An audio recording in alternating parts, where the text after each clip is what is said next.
Assalamualaikum warahmatullahi wabarakatuh. Waalaikumsalam warahmatullahi wabarakatuh. Seandainya nih Pak Ustadz kita ada kegiatan, waktu udah mau masuk maghrib, sampai di rumah tuh kira-kira 5 menit lagi lah maghrib itu kan, asar belum sempat dikerjakan. Kan kalau kita itu kan mepet dah tuh dengan mau matahari dengan mau maghrib tuh, lebih afdal kita kerjakan sholat asar tuh tembus ke waktu sholat maghrib atau kita tunggu nanti kita kodak asarnya nanti. Ya. Nah, itu mana yang lebih afdal tuh? Ya. Ini musafir bukan nih? Bukan. Sibuk betul. Oh, sibuk. Mungkin laptop pun 3 kali ini. Sibuk. Super sibuk lah tu dah. Ya. Kalau kita bukan musafir, ingat melalaikan waktu kena hukum kita. Ya, kita kena hukum. Kena tanpa sebab. Ya, kecuali kita musafir, kita sakit dan sebagainya, itu boleh. Ya, itu keadaan. Tapi kalau kita kena kesibukan, sebenarnya pada waktu itu kita bisa tinggalkan 5 sampai 10 menit untuk salat, tapi sengaja kita tunda-tunda, kena hukum. Ya, lalu bagaimana? Pertanyaannya. Kita kena terlalu sibuk, pulang ke rumah, asar tinggal 5 menit. Ya, 5 menit lagi masuk waktu maghrib. Mana dahulukan? Tak boleh milih, wajib asar dulu. Ya, tak boleh milih. Wajib tunaikan salat adaan karena masih ada waktu walaupun 5 menit.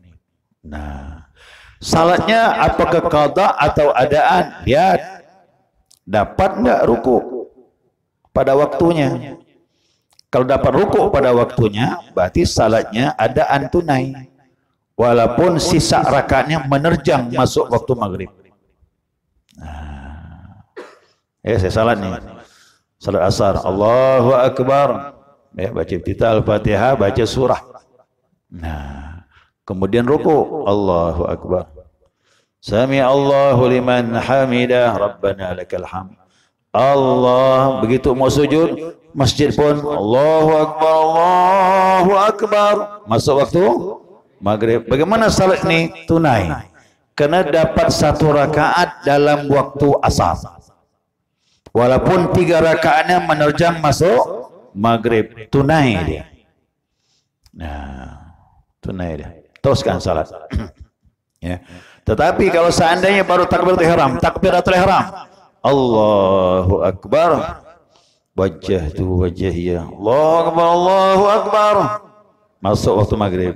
Ini salat namanya qada. Karena tidak dapat 1 rakaat pun tak dapat pada waktunya. Tapi salat diteruskan sampai selesai. Ya, sampai dengan salam. Pertanyaannya, berdosa atau tidak? Lihat sebab. Sengaja melalaikan, berdosa dan wajib salat. Tapi kalau ada sebab yang tak bisa ditinggalkan, tidak berdosa dan wajib salat. Gimana tidak berdosa nih? Gini, saya turun ke masjid. Ya, turun ke masjid. Waktu asar. Ada orang tabrakan.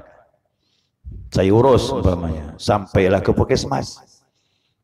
Macam-macam urusan, tanya itu, tanya ini. Akhirnya begitu meninggalkan puskesmas, pulang ke rumah, sisa 5 menit waktu asar, kita pun salat Allahu Akbar. Walaupun 1 rakaatnya tidak dapat pada waktunya, tidak berdosa, kena ada sebab. Sebabnya menyelamatkan orang lain. Yang begini Allah tahu. Ya. Tapi ingat, yang lalai pun Allah tahu juga. Ya, tahu juga Allah kita melalaikan itu, itu kena dosa. Ada orang bilang, macam mana Pak Ustaz jadi imam nih? Jadi imam kita carilah bacaannya agak bagus dibandingkan makmum yang lain, kan? Kalau gitu saya jadi makmum je lah, boleh jadi makmum.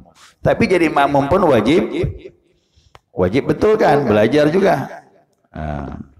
Akhirnya ada orang yang bacanya tak bagus, tak mau belajar lagi. Dahlah kata dia, Allah Maha tahu kata dia. Saya bilang memang Allah tahu. Allah tahu kau tak mau belajar. Itu jawaban yang tepat tuh. Nah, itu dia. Jadi jangan buat alasan sendiri, ya. Alasan kita tuh harus benar.